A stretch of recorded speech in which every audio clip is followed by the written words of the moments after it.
श्री कृष्ण कहते हैं, जो व्यक्ति अपने मन को काबू में कर सकता है वह जिंदगी में कुछ भी कर सकता है। इंसान की अच्छाई पर सब खामोश रहते हैं, लेकिन चर्चा उस व्यक्ति की बुराई पर हो तो गूंगे भी बोल पड़ते हैं। आज के ज़माने में कोई अपना नहीं होता, सिर्फ लोग तब तक साथ देते हैं जब तक स्वार्थ होता है।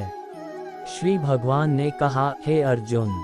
समस्त ज्ञानों में भी सर्वश्रेष्ठ इस परम ज्ञान को मैं तेरे लिए फिर से कहता हूँ, जिसे जानकर सभी संत मुनियों ने इस संसार से मुक्त होकर परम सिद्धि को प्राप्त किया है। इस ज्ञान में स्थिर होकर वह मनुष्य मेरे जैसे स्वभाव को ही प्राप्त होता है। वह जीव न तो सृष्टि के प्रारंभ में फिर से उत्पन्न ही होता है और न ही प्रलय के समय कभी व्याकुल होता है। हे भरतवंशी, मेरी यह 8 तत्वों वाली जड़ प्रकृति जल, अग्नि, वायु, पृथ्वी, आकाश, मन, बुद्धि और अहंकार की समस्त वस्तुओं को उत्पन्न करने वाली योनि माता है और मैं ही ब्रह्म आत्मा रूप में चेतन रूपी बीज को स्थापित करता हूँ। इस जड़ चेतन के संयोग से ही सभी चराचर प्राणियों का जन्म संभव होता है। हे कुंती पुत्र, समस्त योनियों जो भी शरीर धारण करने वाले प्राणी उत्पन्न होते हैं, उन सभी को धारण करने वाली ही जड़ प्रकृति ही माता है और मैं ही ब्रह्म आत्मा रूपी बीज को स्थापित करने वाला पिता हूँ। हे महाबाहु अर्जुन, सात्विक गुण, राजसिक गुण और तामसिक गुण, ये तीनों गुण भौतिक प्रकृति से ही उत्पन्न होते हैं। प्रकृति से उत्पन्न तीनों गुणों के कारण ही अविनाशी जीवात्मा शरीर में बंध जाती हैं। हे निष्पाप अर्जुन, सतोगुण अन्य गुणों की अपेक्षा अधिक शुद्ध होने के कारण पाप कर्मों से जीव को मुक्त करके आत्मा को प्रकाशित करने वाला होता है, जिससे जीव सुख और ज्ञान के अहंकार में बंध जाता है। हे कुंती पुत्र, रजोगुण को कामनाओं और लोभ के कारण उत्पन्न हुआ समझ, जिसके कारण शरीरधारी जीव सकाम कर्मों फल की आसक्ति में बंध जाता है। हे भरतवंशी, तमोगुण को शरीर के प्रति मोह के कारण अज्ञान से उत्पन्न हुआ समझ, जिसके कारण जीव प्रमाद पागलपन में व्यर्थ के कार्य करने की प्रवृत्ति, आलस्य आज के कार्य को कल पर टालने की प्रवृत्ति और निद्रा अचेत अवस्था में न करने योग्य कार्य करने की प्रवृत्ति द्वारा बंध जाता है।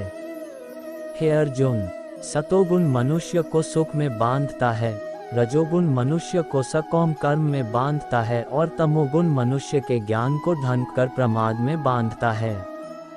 हे भरतवंशी अर्जुन, रजोगुण और तमोगुण के घटने पर सतोगुण बढ़ता है, सतोगुण और रजोगुण के घटने पर तमोगुण बढ़ता है। इसी प्रकार तमोगुण और सतोगुण के घटने पर तमोगुण बढ़ता है।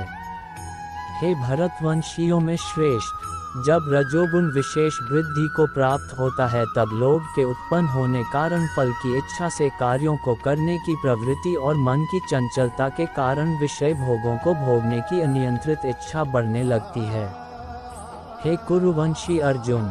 जब तमोगुण विशेष वृद्धि को प्राप्त होता है तब अज्ञान रूपी अंधकार, कर्तव्य कर्मों को न करने की प्रवृत्ति, पागलपन की अवस्था और मोह के कारण न करने योग्य कार्य करने की प्रवृत्ति बने लगती हैं। जब कोई मनुष्य सतोगुण की वृद्धि होने पर मृत्यु को प्राप्त होता है, तब वह उत्तम कर्म करने वालों के निर्मल स्वर्ग लोकों को प्राप्त होता है। जब कोई मनुष्य रजोगुण की वृद्धि होने पर मृत्यु को प्राप्त होता है तब वह सकाम कर्म करने वाले मनुष्यों में जन्म लेता है और उसी प्रकार तमोगुण की वृद्धि होने पर मृत्यु को प्राप्त मनुष्य पशु पक्षियों आदि निम्न योनियों में जन्म लेता है।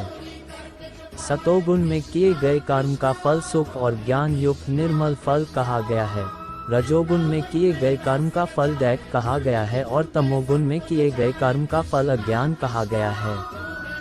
सतोगुण से वास्तविक ज्ञान उत्पन्न होता है, रजोगुण से निश्चित रूप से लोभ ही उत्पन्न होता है और तमोगुण से निश्चित रूप से प्रमाद, मोह, अज्ञान ही उत्पन्न होता है।